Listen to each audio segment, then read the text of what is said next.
campaign, and the Volvo Trucks campaign was created by and all the Volvo Trucks campaigns, I should say, there have been a few, have been created by 4 individuals, 4 creative people, 2 copywriters and 2 art directors, half of the team you can see here. There was no creative director involved at all. And I think that this CD-free environment has been pretty successful for us. These are a few of our most recent rankings. It's interesting to see that we rank very highly as an interactive agency, although we're not. We're a full-service agency, but a few of the more successful campaigns over the years have been digital, so I guess that's why.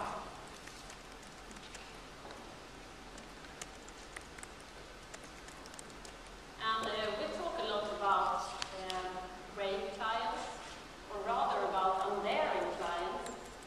But if we look at our own industry, we are playing it safe as well.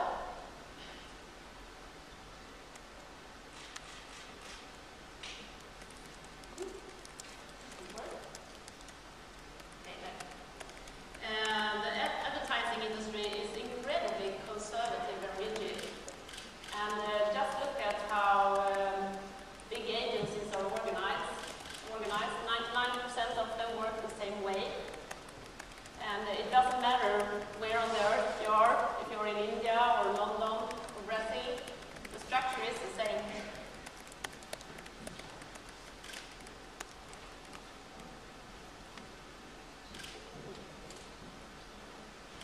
And it's a model that was developed in America before Second World War. And it comes with separate departments and lots of hierarchy. And it hasn't really changed since then, and that's a bit funny, because our job is all about creativity and flexibility. And we thought about other organizations that feel a bit old-fashioned and rigid, like the military and hospitals and the Catholic Church. And then we try to rank them after how stiff they are. And see, advertising agencies came out second, just after the Russian army. So we don't want that, simply because we doesn't think that formal hierarchies add something to the creative process. And we also think it's expensive and boring. So we have taken the opposite direction. So our structure is flat. And we also try to keep the administration at a minimum. So we have a very high share of creatives. Out of today's 130 people, 64 is creatives. So that makes a number of 49%. I think it's a bit more than average. And we all sit in one big open space. So there are no departments. People sit next to art directors and copywriters. And all is mixed up to build a strong team spirit. We think that's the way to do it. People get closer to each other when we don't have separate departments.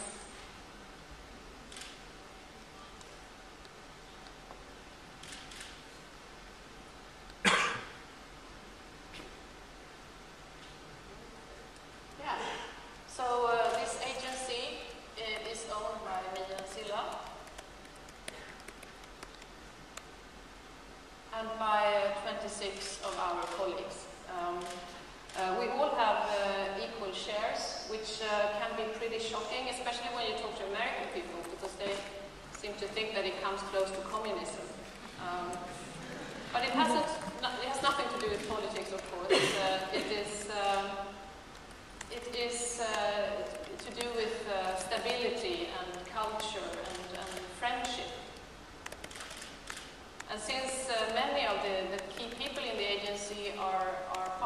it's unlikely that 2 of them will drop out tomorrow and make a startup. So, how do we do it? I think unlike many agencies, Forsman Bodenfors, we don't have a lot of models, really. It's pretty basic, and I think it can be all, if you want to keep it really easy, you can explain it in just one word, which is responsibility. As a creative, the day you start at the agency, you will be responsible for your own projects. If you're a senior creative, you will have the more complex accounts and the bigger clients. If you're a junior, you will be responsible for smaller clients or for maybe defined projects within a larger account. And everyone reports straight to the client. Creative people talk to the client all the time. And you may wonder, since there is no creative director, who decides? And the answer to that question is the team.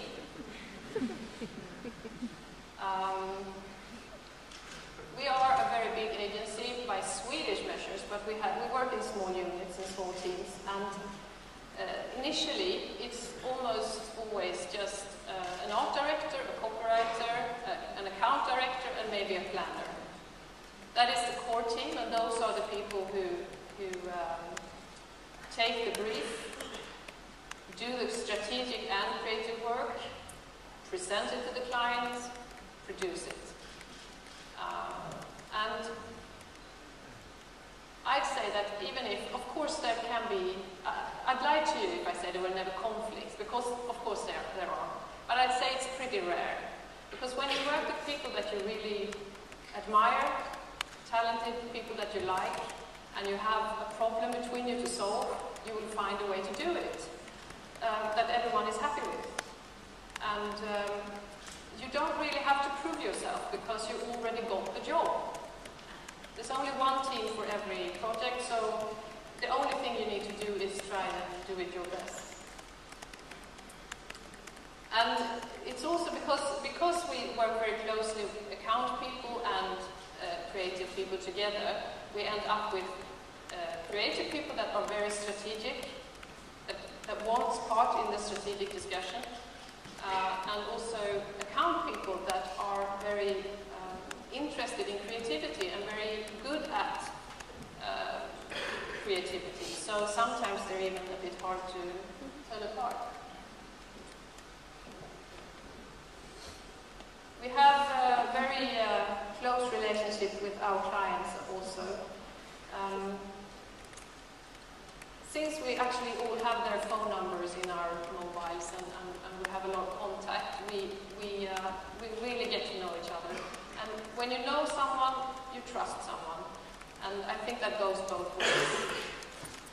We have many pretty long client relationships. I think the longest one has been for 26 years.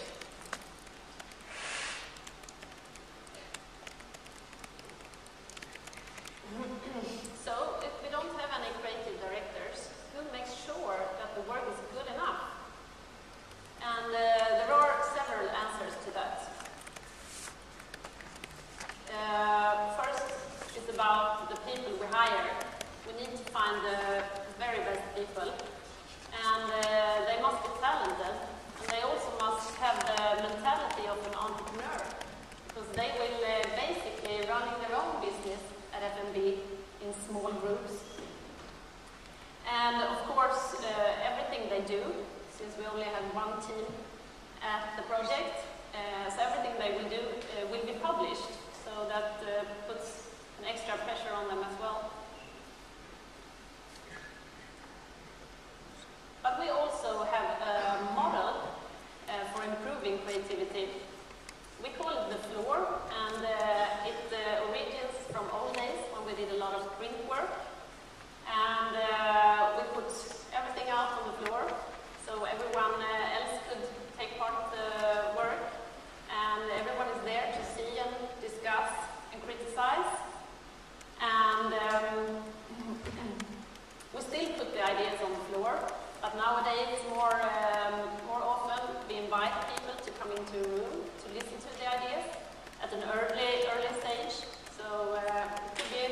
ideas that are kind of just half developed or something, but makes a very good input for the job for everyone. And you are the one that is responsible, as we said before, for the project, but you also have that constant access to all of your colleagues. So instead of getting feedback from one creative director, you get it from 10 of your other creative people in the business. Yes. And then, of course, since you and your team are responsible, it's up to you to decide what to do all that input, but you are the one that's in charge. And in the end, it brings out 125% of everyone, and it's good for the team spirit. And when someone else wins an award, feel proud too, because you know you have been a part of it. And if a campaign doesn't turn out really well, and you know that you have the agency behind you, you are never alone. And the whole idea is to make people perform 125% with the input from other people.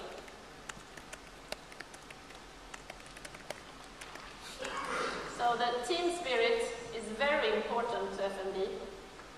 So because of that, we don't have fixed teams.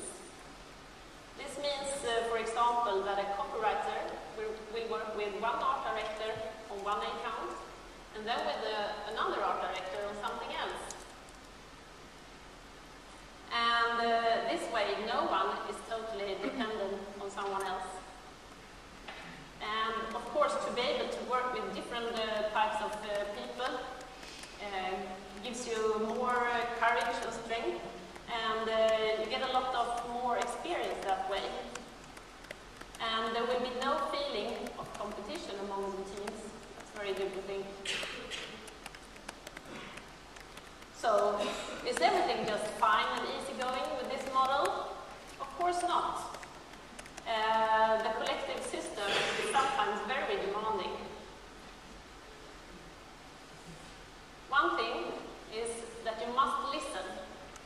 You must listen to what all the other people at the office think of the work you present. And from there you have to be open to change it. And the other way around, you need to take the time to listen to other people's work. And you also have to be honest about what you see.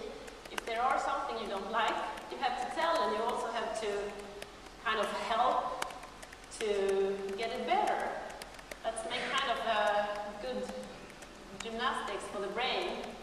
Like every day you need to think of how to improve stuff. And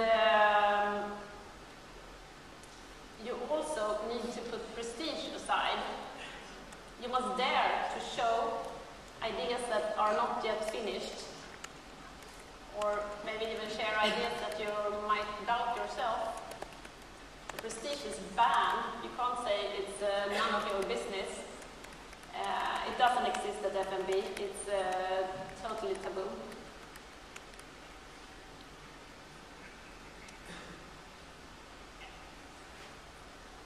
And everyone is part of the system. Senior creatives show their work to juniors, and the other way around. And if you're a junior, you get more experience from the senior person. And if you're a senior person, it's good to have a fresh eye on your ideas. And now we're going to listen to some voices of people working at F&B. My name is Jakob Nelson. I am 47 years old. I have been working as copywriter for 25 years, and I have won 4 Grand Prix in Canada, and I work as a copywriter. To get everyone's opinion about my idea is of course very good, but sometimes it can be really hard to navigate among all the people's opinions, because yeah, he thinks you should do that, and she thinks you should go that way. And especially when you're new, it's really hard to know who to listen to. But in the end, I think you have to learn that you have to trust yourself too, because it's really important what you think, and to trust what you think will be the best. I think the way we're working at the agency, that no matter how old you are, you're still a creative guy. So I think, in a way, you feel as a 25-year-old throughout the whole career because of that. I know better. When it comes to coming up with ideas, I'm no better than the guy who just came here from school.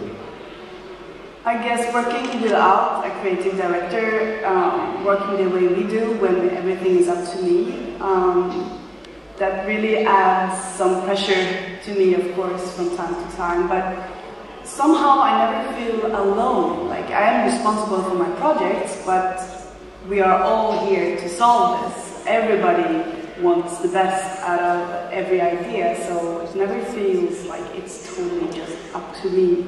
I think it's very inspiring to work with younger people because they have a different point of view of a lot of things than I have. And as working with advertising, I think you need to be challenged all the time.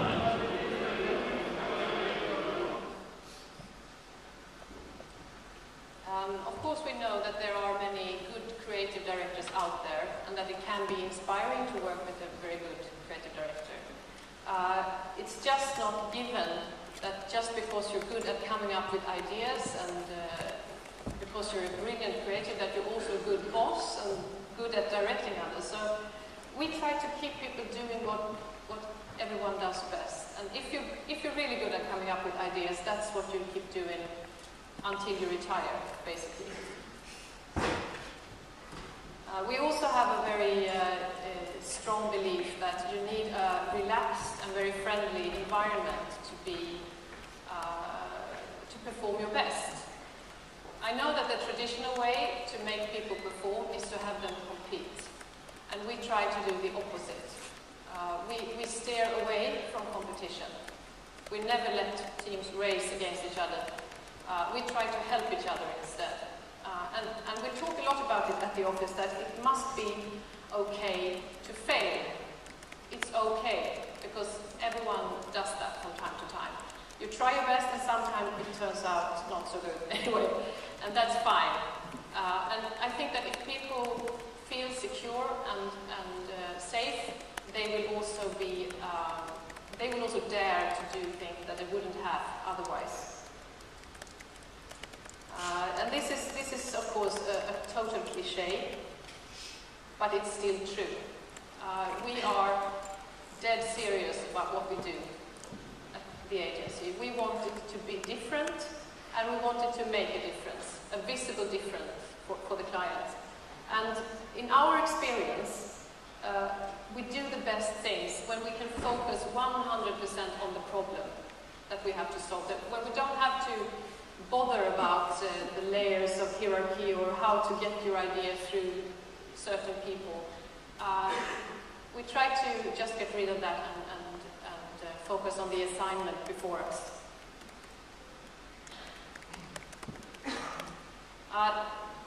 To me, this is pretty much just numbers, but we've shown this to a group of international pitch consultants, and they wouldn't believe their eyes. So I guess it means that we are a pretty efficient agency. We get a lot of work out of the people, and that is the reason for that must be that everyone has their own responsibility, because you must deliver. You can't not deliver because no one else will do it for you. So that makes the agency a pretty lean machine, so to speak, and everyone gets work published all the time.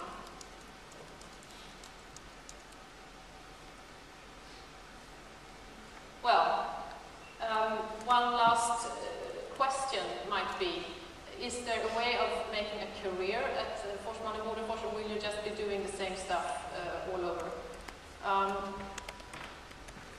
I'd like to say that it seems that people are feeling pretty challenged because no one really ever quits. And of course, as you get more experience, you will have larger accounts, more challenging projects, and a higher salary.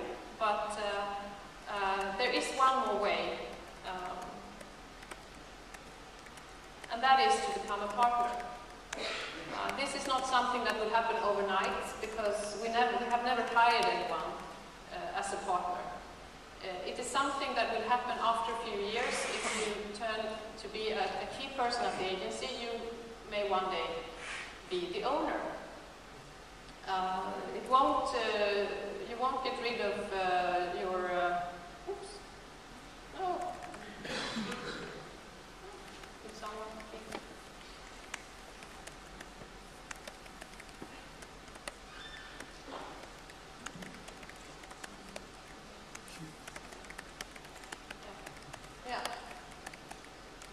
Yeah, you won't get rid of your title, it will still be the same, but you will be running an agency together with a few of your best friends.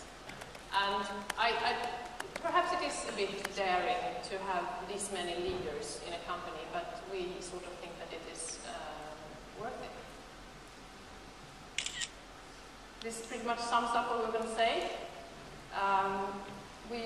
If you have any questions, you can grab Silla or me afterwards, or please visit us. If you think Sweden is too far away, you can visit us at our website, fb.se. Thank you, or as we say in Sweden, tack!